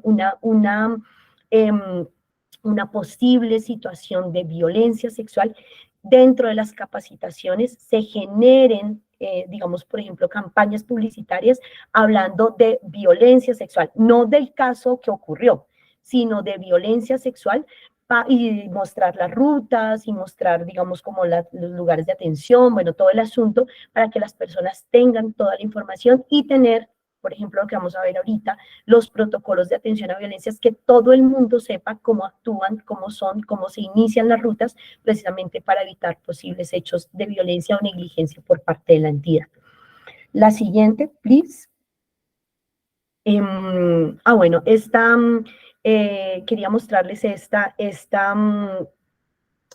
ruta, o esta jurisprudencia relevante que es una sentencia que da el Juzgado 35 Laboral de Bogotá, en donde el juez Rafael Camilo Mora Rojas, digamos, hace una sanción a la empresa ST Colombia, a 4 o 5 personas, a la persona que acosó, multó a la empresa y multó a toda la junta directiva, porque este señor Gustavo Alfonso Piña le contó a todo el mundo, y él pudo demostrar que le había contado a todo el mundo que la señora Angelín Bocio le estaba haciendo acoso laboral.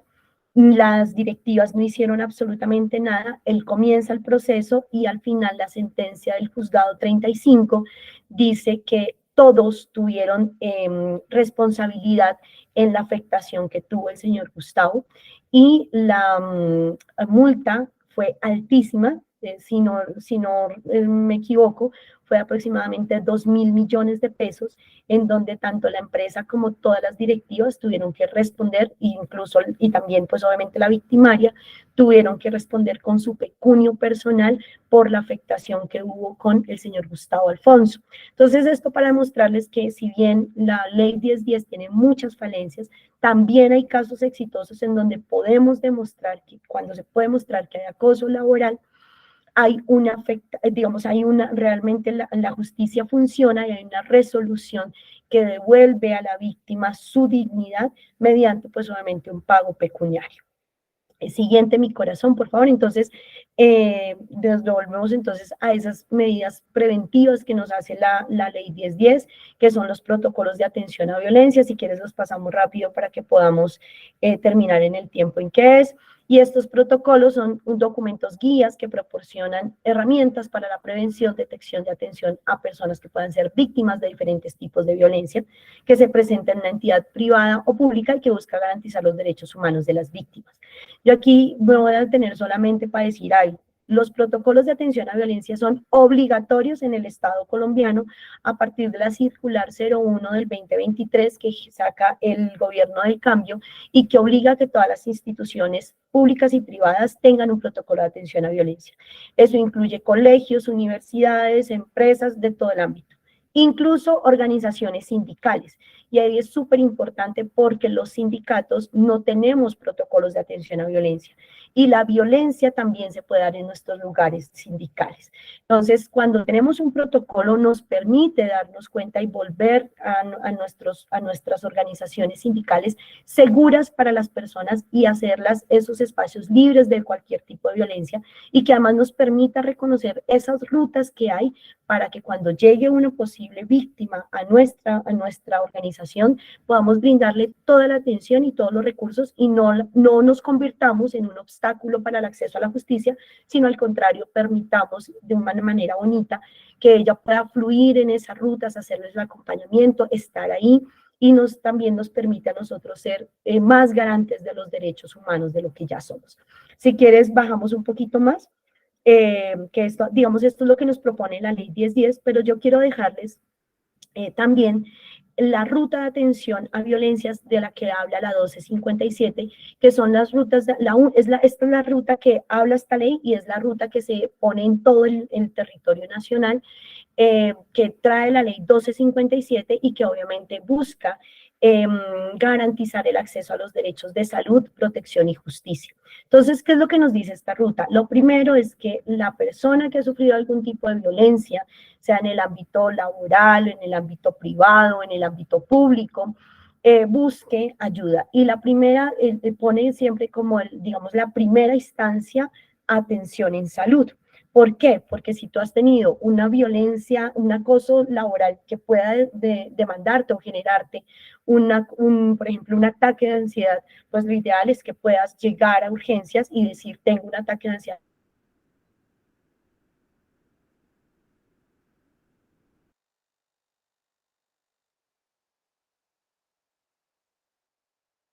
No escucho, qué pena. Sí, nos quedamos sin audio. No, Se fue a la Ay, María. nada.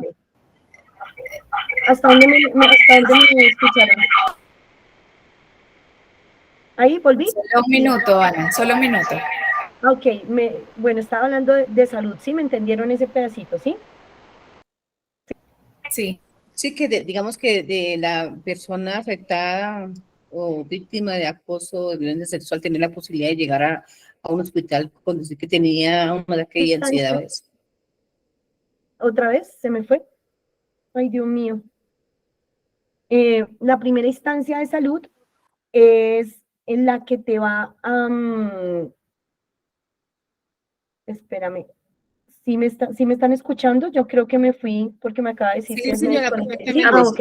Entonces, la primera instancia que es salud, ella va a activar unos protocolos. Por ejemplo, está el código blanco, que ya lo vamos a ver, que es en el tema de acoso sexual o violencia sexual. Sí se escucha. Tiene que activar toda la ruta salud, ¿sí? Y salud va a ser la primera, digamos, o se busca que sea el primer soporte, porque cuando una persona sufre violencia, corre el peligro de, si el impacto emocional es muy fuerte, corre el peligro de poder hacerse más daño o de que su vida peligre, ¿sí? Por ejemplo, en el caso de una,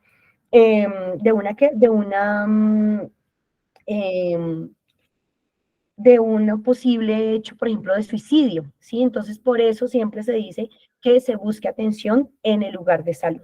La segunda, amor, creo que se fue la pantalla, ¿o sí?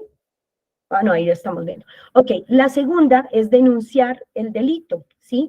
Entonces existen muchos operadores de justicia que determinan, y ya vamos a ver ante quién se puede colocar la denuncia de acuerdo al tipo de violencia que suframos. Pero está, por ejemplo, hay una cantidad, digamos, de instituciones que están al servicio de las personas que sufren algún tipo de violencia, como es la policía, la fiscalía, el CTI, la SIJIN, la URI, la Comisaría de Familia, la Casa de Justicia, los CAIBAS, el CAPIF y ICBS, y en el caso el CABIF y el CAPIF, y en el caso de menores, el CAIPAS, ¿sí? Y la siguiente, porfa, y en el caso de violencia sexual, que esto también es tanto para violencia sexual en ámbitos privados, pero para violencia laboral también, ojo con esto, hay que acudir antes de las siguientes 72 horas a salud. Por eso yo les decía que si ustedes, que se puede poner la denuncia ante talento humano, o yo me puedo ir a salud y decir, me violentó una persona en mi ámbito laboral, me violentó de manera sexual en el ámbito laboral, llevo las prendas de ropa que estaba teniendo en ese momento en que fui agredida sexualmente, y la institución de salud activa la ruta blanca, digamos, o el código blanco. ¿Y eso qué significa? Debe garantizar la cadena de custodia del material probatorio, debe darle atención a la víctima, en ese momento atención psicosocial, y activar todas las otras rutas que inicia, y en ese momento, pues después de que pase la fiscalía entonces notifica a la empresa de que hubo un hecho de violencia dentro de sus instalaciones y que se debe iniciar todo un proceso, digamos, penal. Y obviamente es esta entidad de salud que remite a medicina legal. Claramente, la mayoría de las veces no es que pongan a trastear a la persona de un lado para el otro, sino que salud activa medicina legal y medicina legal llega al lugar de salud y hace la recolección de este material probatorio y bueno, y hace todo el examen médico legal para determinar que efectivamente hubo una posible situación de acoso o de violencia sexual. Y claramente después de iniciar todo este proceso debe haber un seguimiento por parte de la EPS para garantizar digamos, la atención psicosocial en psiquiatría o psicología o en trabajo social, en el caso de tener que activar las redes de apoyo de la víctima. Y debe hacerse ese seguimiento constante, no una vez, sino todas las veces que la víctima lo necesite. Debe estar siempre dispuesta la EPS a garantizarle el acceso a la víctima al tema de psiquiatría. No es que te doy una cita ahorita por psicología y luego te mando otra vez a medicina general para que te vuelvan a mandar, sino que en los casos de violencia,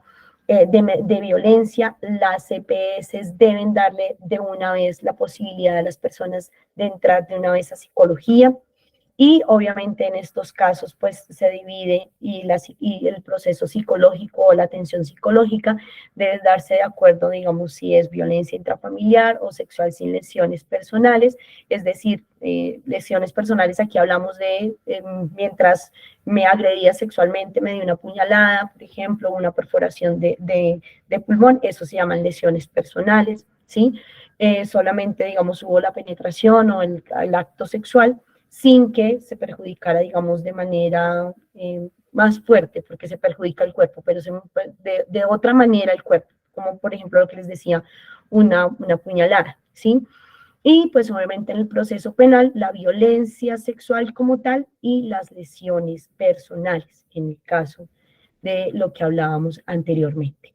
Y ya para terminar, pues aquí les presento estas las instituciones que están de acuerdo a esa ley 1257, que son competentes en la atención a las mujeres víctimas, ¿sí? Porque acuérdense que la 1257 es para mujeres víctimas, ¿sí?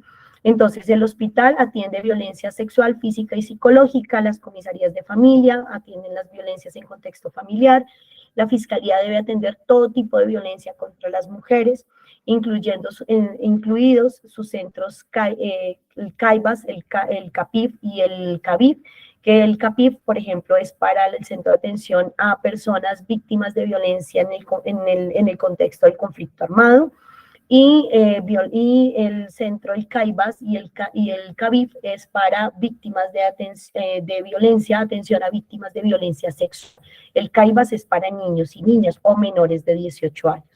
La policía debe también atender todo tipo de violencias hacia las mujeres y, ojo, ninguna entidad puede echarle la culpa a las personas ni pueden hacer revictimización. En el caso de que algún operador de justicia le haga revictimización, ustedes están en todo su derecho de poner la demanda de manera institucional y también de manera individual, es decir, vino el policía, vamos a suponer, don Juan vino, es un policía y me revictimizó. Yo denuncio a la policía, pero además denuncio a don Juan, porque él como policía y como, digamos, operador de justicia directo debe tener una responsabilidad individual, ¿sí? Y la policía también hace vigilancia, digamos, y también hace parte, digamos, del proceso judicial. Aquí entonces entra CTI, entra SIJIN, bueno, todos los demás que también hacen parte de la fiscalía, pero también tienen, digamos, como parecía la naturaleza la policía. Y en el tema de ICBF, pues atiende todos los tipos de violencia hacia menores de edad, como puede ser violencia sexual, abandono o negligencia. Esa es la ruta que actualmente tiene la 1257, funciona en todo el territorio nacional. Allí, digamos, nos tienen que atender sí o sí, no nos pueden poner a tontear, no nos pueden decir es que aquí la atención es de 7 de la mañana a 4 de la tarde, usted llegó a las 5 de la tarde, venga mañana, sino que debe activarse y la justicia debe operar 24 horas. Sobre todo hoy en día tenemos el tema de justicia con enfoque de género y obliga a estos operadores de justicia a que las personas se capaciten en temas de género, tengan sensibilización para que cuando las mujeres lleguen no se les revictimice o no se les coloquen obstáculos para el acceso a la justicia. Hasta aquí, no sé si me demoré demasiado, pero era como las rutas que son competentes en Colombia, que ustedes deben conocer para poder hacer un trabajo sindical y laboral fuerte. Y pues que claramente nos lleva a unos retos porque estas rutas y muchas veces nos enfrentamos a la institucionalidad en donde se pegan de vacíos jurídicos para que no podamos acceder, digamos, a las medidas de prevención y atención, pero sobre todo debemos hacer énfasis y que esto sí se debe volver algo cotidiano, y es que debemos también tener acciones de reparación y no repetición en casos de violencia laboral y sexual, para que las víctimas puedan realmente hacer duelos y superar estas situaciones que afectan no solamente su psiquis, su vida, sino incluso sus capacidades en el desarrollo laboral. Muchas gracias. Bueno, ya, para finalizar acá. No, Ana, muchas gracias. Estuvo excelente la información y la participación por acá en el chat. Es muy interesante el tema, muchas gracias. Susana nos dice que estuvo interesantísimo. Beatriz felicita por el tiempo. Y también Florinda nos dice, ¿qué puede hacer el sindicato? Tienes una pregunta. ¿Qué puede hacer el sindicato cuando se presenta un evento de estos en las empresas y no comité encargado? ¿No tiene en cuenta la participación de la Junta Sindical? Pregunta Florinda. Bueno, ojo, digamos que la ley 1010 en Colombia nos dice que la instancia dentro del espacio laboral para atender... No te escuchamos. Dime. Ah, ok. Para atender las violencias es el Comité de Convivencia Laboral. Pero nosotros como organización sindical, si a nosotros nos llega primero, o sea, si la persona no presenta la queja ante el Comité de Convivencia Laboral, sino nos llega el sindicato diciéndonos, mira, yo estoy sufriendo de violencia y tengo estas pruebas y demás, uno, debemos asesorarle, pero dos, está en nuestra obligación acompañar a la víctima a que haga la denuncia. Y si ella definitivamente no quiere por temas de retaliación, el sindicato puede hacer el proceso de, digamos, de denuncia ante la entidad, ¿sí? Se está presentando un hecho violento en un área, tenemos las pruebas y hay que iniciar el proceso, pero sobre todo hacer el acompañamiento hacia la víctima. Por eso es tan importante que nosotros como sindicato siempre estemos pendientes de qué pasa con el subsistema de seguridad y salud en el trabajo y el tema de salud mental, porque no solamente vamos a solicitarle al Comité de Convivencia Laboral que se haga, digamos, se inicie el proceso, sino también debemos solicitar que a la persona se le haga acompañamiento psicosocial. Y lo ideal también es que nosotros como sindicato estemos haciendo acompañamiento a la víctima, ¿sí? No es solamente venga, la acompaño, usted pone la denuncia y luego, tal luego, chao, no nos vimos, sino ven qué pasó, hacerle también seguimiento a esas acciones que se puedan determinar dentro de ese proceso que inicia el Comité de Convivencia Laboral y sobre todo estar prestos a que no vaya a haber revictimización ni retaliación. ¿En qué sentido? Que acompañamos a la víctima, se inició el proceso en Comité de Convivencia Laboral y a los 2 días la trasladaron, vamos a suponer, o le cambiaron de funciones, o comenzaron a haber situaciones también como de rechazo, de situaciones tan mínimas y simbólicas como que algunas personas, por ejemplo, cuando hacen denuncia de acoso laboral, las tarjetas inteligentes que son para su empresa, se las cancelan, ¿sí? Eso es simbólico para decirle a las personas que no sigan con sus procesos, digamos, de acoso laboral, y sobre todo lo hacen cuando el victimario o la victimaria son directivas. Entonces nosotros ahí tenemos que estar prestos para hacer acciones de hecho, acompañar a la compañera o al compañero, si hay que hacer protesta, pues una protesta, y iniciar también y buscar que la entidad tenga acciones de garantía para la restitución de los derechos de esta persona, ¿sí? No solamente el derecho laboral, sino el derecho a su dignidad humana, a su buen nombre, a su salud mental y física, porque muchas personas cuando tienen impactos emocionales tienen una implicación, que es lo que nosotros llamamos enfermedades somatizadas, tienen una implicación en su cuerpo que terminan desgastando y desmejorando sus condiciones laborales, que al final terminan desmejorando su calidad de vida. Y claramente es súper importante, así nosotros en Colombia tenemos un pajarito que se llama el sirilí. El sirilí es un pajarito que canta y canta y canta y canta y canta. Tenemos que hacer operación sirilí. Es decir, todo el tiempo estar hablando de violencias, estar hablando de acoso laboral, de acoso sexual, estarle contando a nuestros compañeros y compañeras qué es, cuáles son las posibles formas de violencia para que ellas y ellos también tengan la capacidad de en su cotidianidad reconocer una violencia, porque muchas veces pueden estar sufriendo algún tipo de violencia y no la reconocen, porque como lo decíamos en la clase pasada, las violencias son demasiado naturalizadas. Entonces, cuando no tenemos las herramientas para poder darnos cuenta en la cotidianidad, podemos estar siendo víctimas y no nos hemos dado cuenta.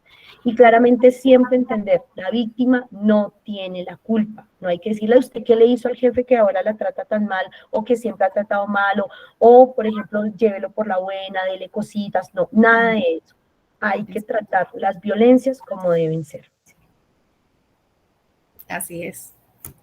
Así es, totalmente de acuerdo. Realmente el tema ha sido bastante interesante y como lo hemos ratificado en espacios anteriores, este convenio es un documento, es una puerta que reconoce el derecho a toda persona en un mundo de trabajo libre de violencia y acoso.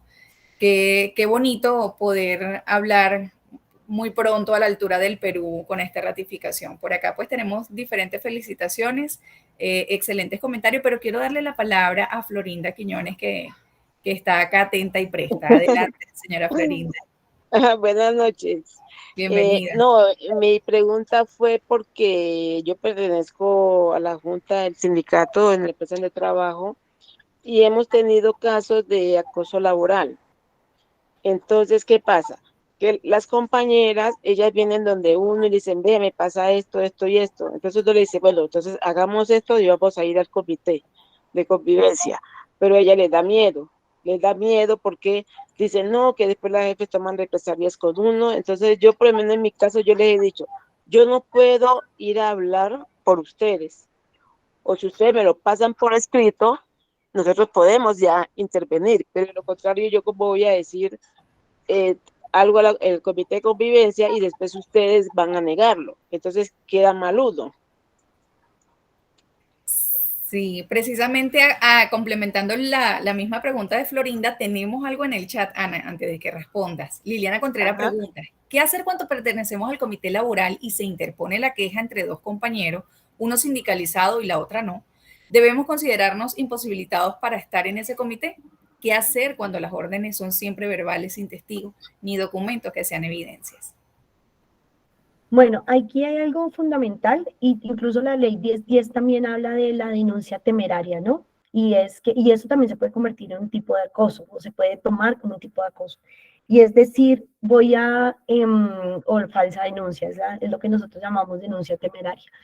Y la ley 1010 sí lo dice claramente, y es que cuando tú haces una denuncia, debes tener las pruebas, porque si no se toma como una falsa denuncia o denuncia temeraria, y en el caso en que se logre, digamos, comprobar que es una denuncia temeraria o una falsa denuncia, también hay una sanción para esa persona que colocó la denuncia.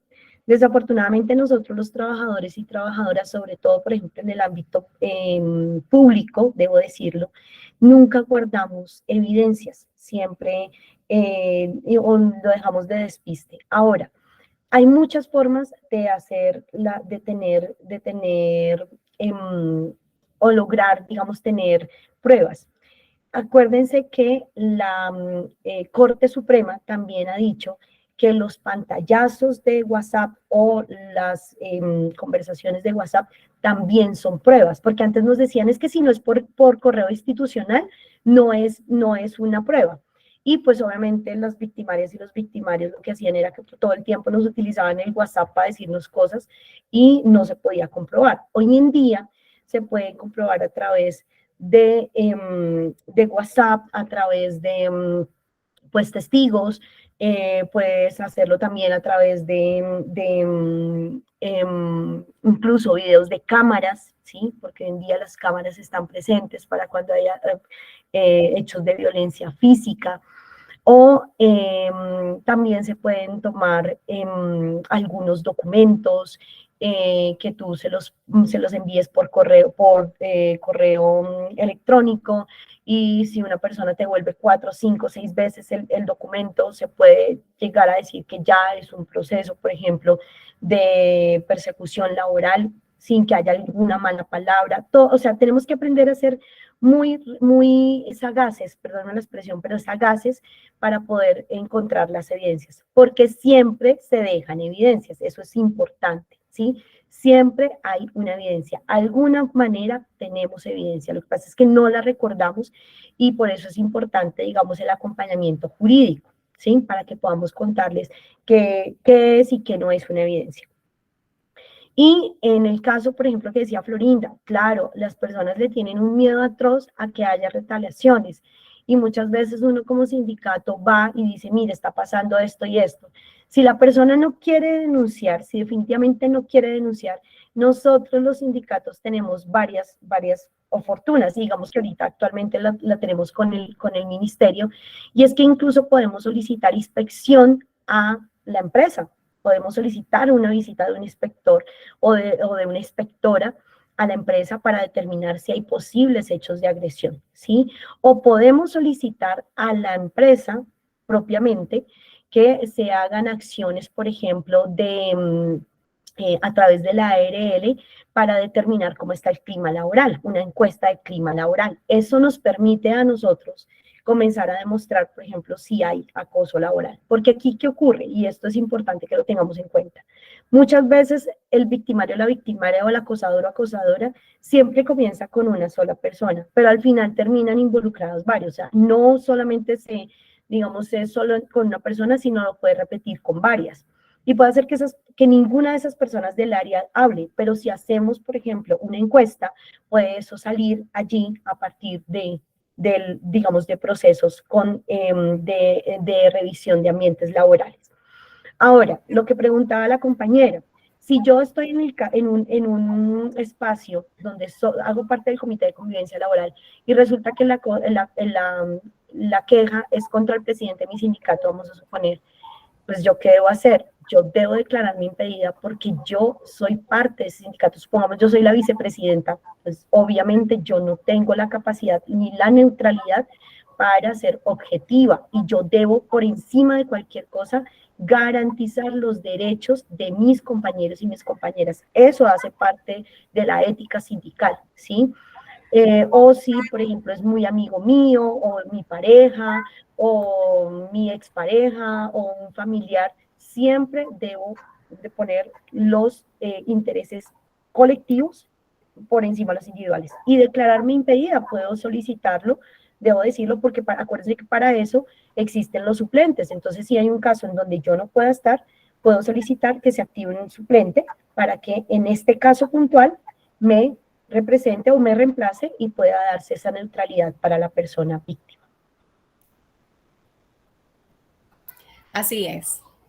Bueno, nada, ya vamos cerrando, vamos finalizando. Gracias a todas las personas que participaron, que estuvieron hasta ahora conectados con nosotros. Cabe la pena resaltar de que las preguntas del foro solo fueron hasta el módulo 4, por lo que esta última semana es importante que se pongan al día. Recordemos que el curso no es aprobatorio, el curso es de aprendizaje, por lo tanto no se preocupen. La intención es que todos podamos adquirir este conocimiento y descargar el material. También los invito a los que están ya revisando el material del módulo número 5, una caja de herramientas súper importante donde tenemos bastante material para que todos puedan descargarlo y dotarse, sirvan para materializar esta ratificación. En Colombia, que estamos con esas ganas de que sea implementado, y en Perú para su implementación ya. Así que bueno, me despido dando la palabra, felicitando a Ana de antemano. Ya tienes muchas felicitaciones por ahí en el chat, Ana. Están encantados con la clase, mandan muchos saludos. Muchas gracias a ti. Y pues bueno, me despido dando la palabra a la tutora Liliana de Perú. Adelante.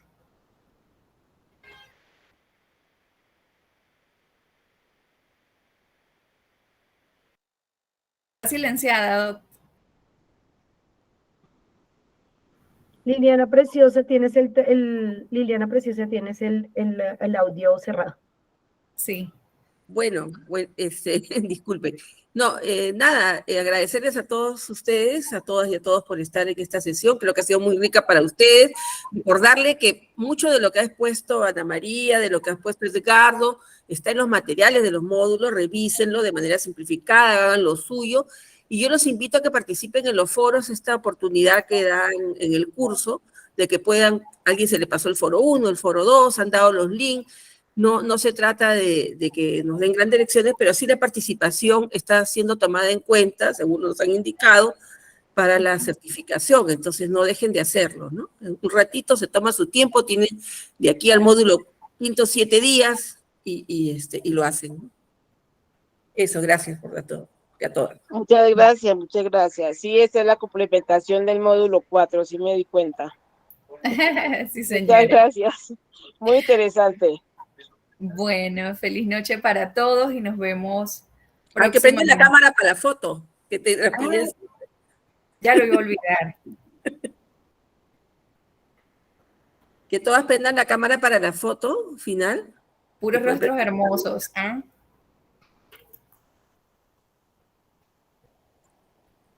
Mujeres guerreras, luchadoras, guapísimas y guapísimos también. Mira, el señor Humberto, el señor Jorge. Listo. Ella no tiene mi nombre, pero igual yo me meto ahí. ¿Tomaste fotos, Ana Lili? Yo no.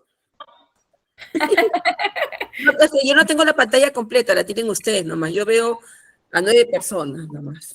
Solo el que El resto salieron. Listo. Ahí está, yo le digo. Allí más, ok. Angelita, aquí estoy. Estás tú.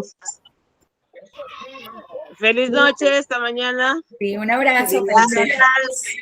Muy amables. Gracias. Gracias. Hasta luego. Gracias. Hasta mañana. Gracias a todos. Gracias de salir. Hasta luego, Irma, Ana, Daniela. Pregúntame que yo siempre no me pude salir, qué pena. ¿Estás grabando tú, no, Ana? Sí, bueno, entonces cierro por acá. Feliz noche, tutoras. Un placer trabajar con ustedes.